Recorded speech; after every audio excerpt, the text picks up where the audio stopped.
Hey, welcome again to another edition of the Church Solutions Podcast. And my name is Phil Thompson. And I'm Steve Lacy. Steve, how are you today? I'm doing all right. All right, good deal. Nice to be with you again as we do our podcast every week. So today we have a special guest. Yes, we do. Who do we have today? Doing some awkward things here. So we have Matthew Fridg with us.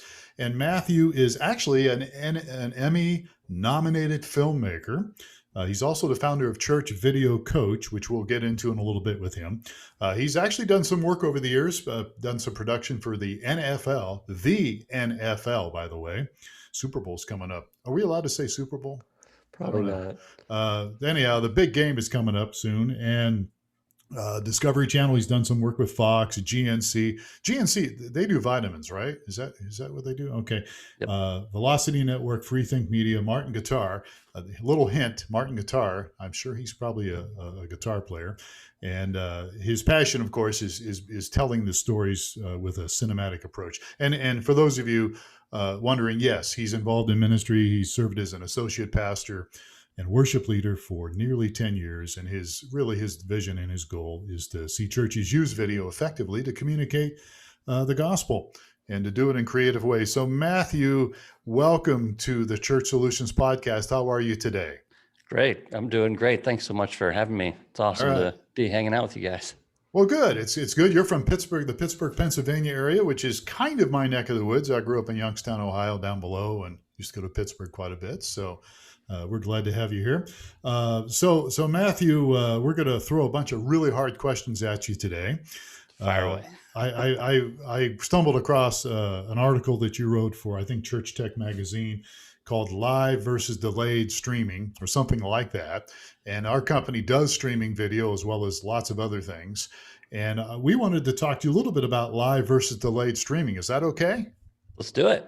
All right, good. So I guess the first question I'm going to ask you, and I'm going to let Steve Lacy also throw some questions here, is that, especially during the pandemic here, lots and lots of churches are getting involved in streaming video, which is good for us and obviously good for them because many people, either aren't going to church or can't go or whatever.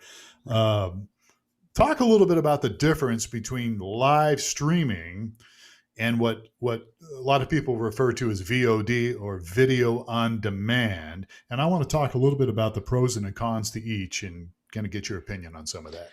Yeah, absolutely. I mean, the funny thing is I wrote this article in 2015 originally. Wow. And VOD was not at that time a term that I felt I could just throw out and people would know what it meant. Nowadays, it's totally different. So I recently reworked the article because of the difference in the last 5 years, but especially the difference in the last 9, 10, 12 months. Crazy. So really, obviously I would say the difference between live and video on demand is live is anything that is happening, is being viewed in real time, and video on demand being something that you could watch at any time. And some of those lines have been blurred, and I'm sure we can talk a little bit more about what that blur is. Yeah. Well, let's just jump into it. How have the lines been blurred? Because especially people that are new to video and streaming video, it's like, well, isn't this live streaming? I'm watching Amazon right now. I mean, tell us a little bit about how it's blurred. Yeah. Well, I mean, traditionally live meant that what you're watching on the screen is somewhere being captured at the same exact time. And that's definitely true. But with all different sort of streaming platforms and things that you can do with them, not always does the live video or the live experience have to be captured at the same exact time. It could have been captured beforehand and streamed in a manner that looks live. And that's a really big deal for churches, I think, because that allows you to have the appearance of live without the stress of the live, production. But if you only had video on demand, you kind of lose the exciting and the good bits about live. If you read any stats nowadays, live video, if you have that little live bug in the corner, the engagement, the viewership, the length of viewership is all much higher than video on demand is. So it's kind of cool to be able to have both things if you want it. Yeah. Your point of defining the live versus on demand, it's kind of funny. We've lived in this world for a long time, but we still get, Phil, I'm sure you get these people too, that they ask us to explain what is on demand. They kind of understand live, but they don't understand what is on demand and why would I want to do on demand. And so it's interesting that you started your article out with clarifying what the differences were. So that's pretty interesting. So another just comment, we talk about live, and I guess you worked with the NFL. Even live is really not live, right? On television. It's slightly delayed, right? Well, yeah, especially since some Super Bowl mishaps in the past, introducing a delay for sure. Yeah, where people are watching the broadcast live and maybe muting or bleeping or cutting a feed or whatever has to happen because it's delayed by 4, 5, 6, 7 seconds. So yeah, I mean that is definitely true that even live may not be live specifically. Right. Yeah, we used to have a 7-second delay in radio, but because I'm an old broadcasting guy. But go ahead, Steve. Sorry. So there's a certain dynamic or emotional appeal differences between live and on demand. Can you talk a little bit more about the differences in audience emotions or how they relate to live versus on demand? Yeah. I mean in the article I talk a little bit about the idea of the family or people sitting down to the TV on Friday nights at 7:00. And that doesn't happen much anymore. I mean, my kids are on a device watching something from a library, whether it's a Disney or whatever it is, and they just watch it whenever they want. And so there have only been a few times with all my kids recently that we've sat down and watched something. And so live has this specialness. This is something that's happening right now, or you can only view it right now. And there's it's eventized almost like and that's a very powerful in marketing, because I actually own a marketing company. That's kind of my main thing. And to eventize something means, it's like really to push all of your effort to this one moment in time and get everybody to watch something online, go to a concert. Our services, right, are eventized. Sunday morning at 10 a.m. or whatever. These events, they're all sort of funneling traffic and momentum into one moment in time. Video on demand, on the other hand, is when it is just out there. There's no urgency, there's no scarcity. And so when something is available at any moment, at any time, there's much less engagement with that, because I think in our minds we think, oh, anytime I could just watch this. Recently, I produced a Nutcracker feature-length Nutcracker film, and we did two things with it. We played it at Friday, Saturday, and Sunday night at 7 p.m. And then we offered it on demand. Now, it wasn't live because we edited it and filmed it over a period of a couple of months. But there was such a stark difference between the revenue and the viewership on those 3 nights than the whole 2 months afterwards. It was night and day. So there's really something to be said about the power of live or eventized video. Yeah. Right. So if I I'm a was just pastor, saying, I'm go stepping ahead, over Phil. Steve again. Sorry. So if I'm a pastor listening to this podcast, and we have maybe 2 or 3 listeners to this podcast, I'm being funny, but what should I do if I'm in pastoral ministry, if I'm working with my church executive pastor or even media guy? I mean, should I just say, hey, we're just not going to do VOD ever, and we're just going to do live? I mean, what would you recommend for me as a pastor listening to this Church Solutions podcast? Yeah, well, I think a hybrid approach is really the best way to go. I think whether you're all the way at, like, you have an app on Roku or Apple TV, or you have a YouTube channel or a Facebook watch page or whatnot, like, the combination I think is super powerful. I think by having live video, whether it's a service or an event or something like that, where you have these moments where you can gather people and gather traffic around your church, or if you're a company, around your brand, and then while they're there, to be able to have other videos. Oh, look at these other videos that they have, or look at these other services, or maybe you're in a series of messages. Well, if you're in the third of 3 messages, and I come to your live online service, I might be very interested in hearing the first 2. So having those on demand would be fantastic.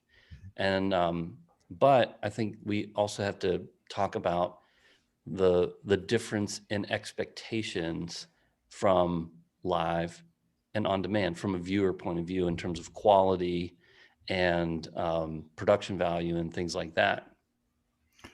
So quality being, okay, we're going to do this. This is live, but if I'm going to watch something that's been pre-recorded, and I'm going to have a different expectation, so I'm going to probably think, hey, this is on demand.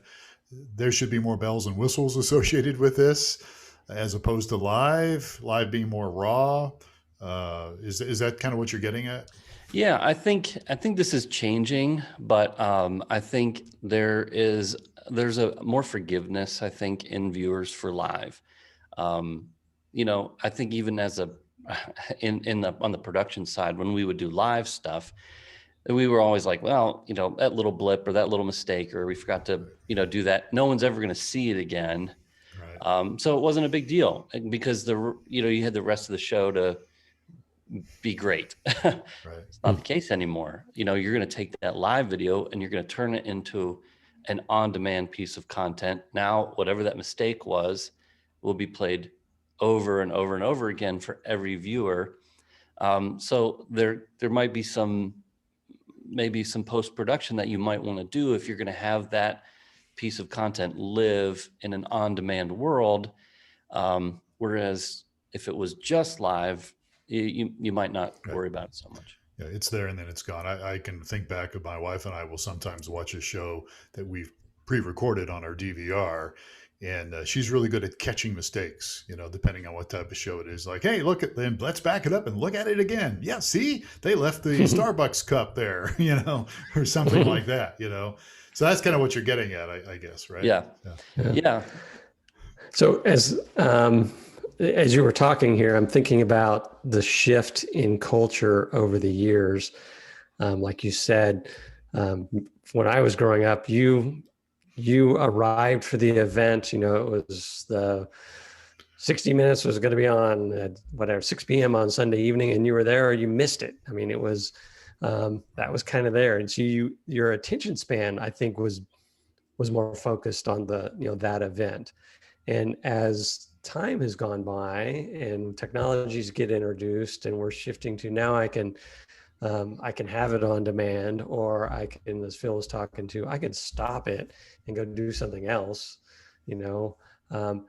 The church historically has been, I go Sunday morning, right? And I show up for Sunday morning, and they've got all of my focus while I'm there. I'm paying attention, and things are shifting now, even with a lot of the younger adults, the attention spans are just we're becoming really short. I mean, if you wanted to put an hour message on Instagram, you would not have anyone following you, right?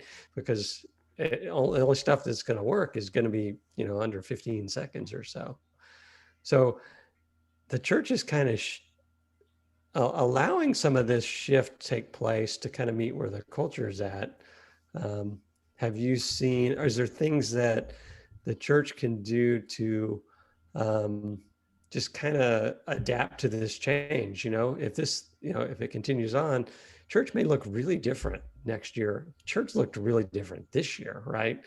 And so as we go forward, what do you feel like some of the things that we can do as a church to either leverage live or on demand? Are there things out there that that church can control that we couldn't control before that's available to us? What are your thoughts on that?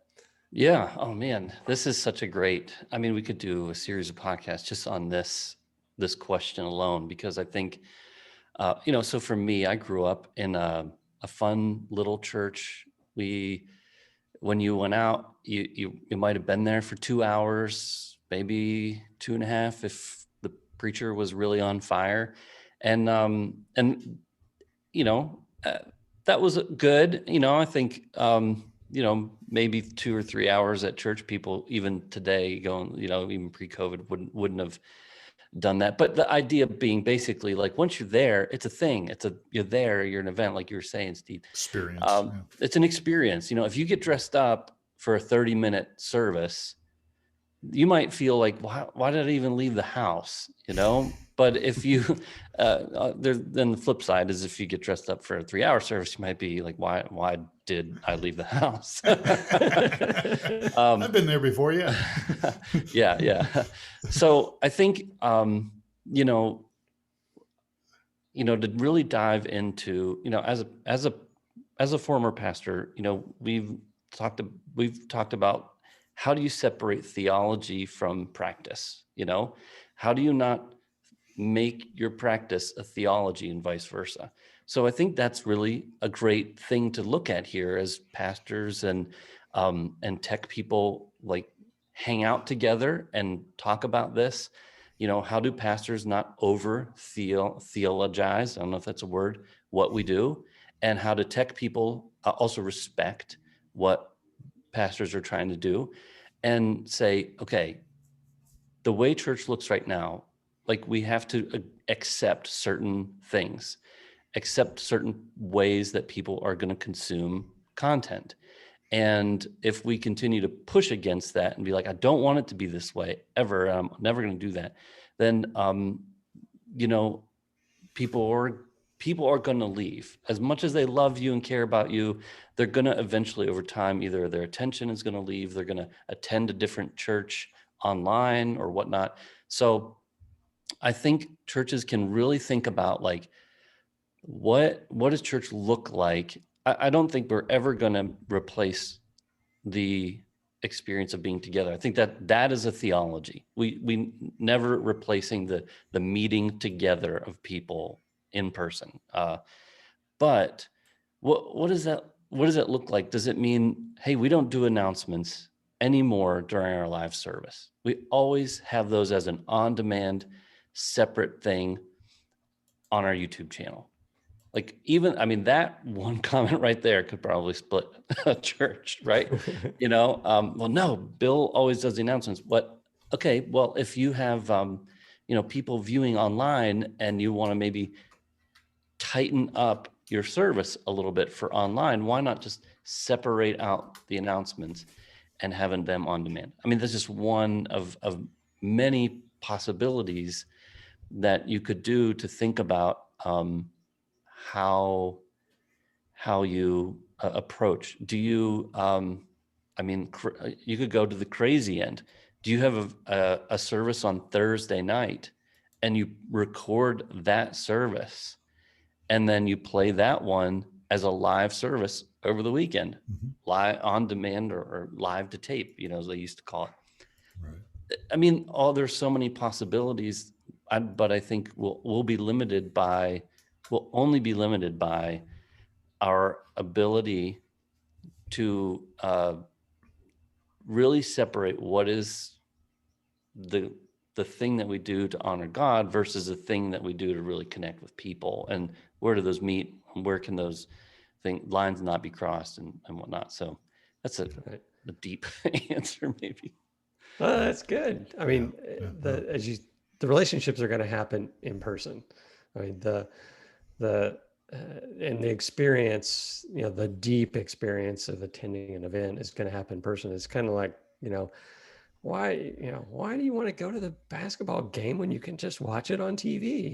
It's because it's just a different experience, Mhm. And so church, I think, is going to still retain that experience, but you can leverage that TV audience that's not going to be a part of that experience, through other means. I really like your idea of, I think we've talked about this with other guests as well, is where you just take the medium and apply it to what I used to do, like Cut an and paste is what example.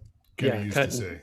the Yeah. cut and paste piece of it, rather than trying to utilize it to, I mean, your comment about sticking the announcements out as a link that I can look at my own time, or I can look at it in another window while I'm watching this stuff. That's a way to adapt the technology to address where people are at, and goes, no, I'm just here for the message. I want to get the meat from this thing, and I don't really, the announcements don't apply to me. Or there'd be maybe people like, man, the announcements are super important. I'm going to pause the live message and go over and watch the announcement. So what it does is creates an environment that you can reach people, to where they're at, and kind of change church. I really like that. Yeah, I mean, if you want to get even deeper, you could, if you're on Facebook, you can capture that traffic and you can retarget your messaging to that traffic. And maybe you want to run an ad for a very important event, and people who have watched your live video, you send them an ad of your video for that event or whatever it is, a series, new thing that you're doing. So yeah, I mean, you can really leverage the technology to accomplish even greater goals. Maybe there's, a missions opportunity coming up, and you would normally have a missionary stand up on the stage and talk about it and whatnot. We did a live Skype with a missionary halfway across the world, and the thing about and we're kind of mixing different live ideas in here, but the thing about having this missionary come in over Skype live was, in the background was a totally different world, Right. and a different country, a different environment. And here he was live in the service talking to us from the field. Like, that kind of live piece was, I mean, that's, nothing had ever been done like that in the church that I was going at the time. And it had a really big impact on people, being able to, sort of converse with this person live. And it wasn't just a video message either, where they just sent a video. It was, we were Right. able to ask questions in the service, or, well, the MC was, Right. So Well, that was, sounds like that sounds like you brought that live energy to that service, right? So people are like, yes. wow, he's really there. I can ask Yes. him a question. That's Yes. cool. Yeah. Yeah. So Yeah. you talked about live versus on demand, and there's good places for on demand. And you talked about the ability to potentially take some content you've created on a Thursday and play it on a Sunday morning. We call that simulated live within our product offering. And so are there tips or things that you can do to enhance that pre-recorded message, or some mistakes not to make when you're doing the pre-recording, so that it works well live? Yeah. So when our state was in a stay-at-home order, and the churches were allowed to have a smaller number of people come and produce a service, but we weren't allowed to have crowds in the service, we pre-recorded the music and pre-recorded the sermon, and they pre-recorded the announcements like normal. And that was edited into a service, and that was played live, simulated live, like you said, on the Sunday morning. It was all edited ahead of time. And one of the things that we had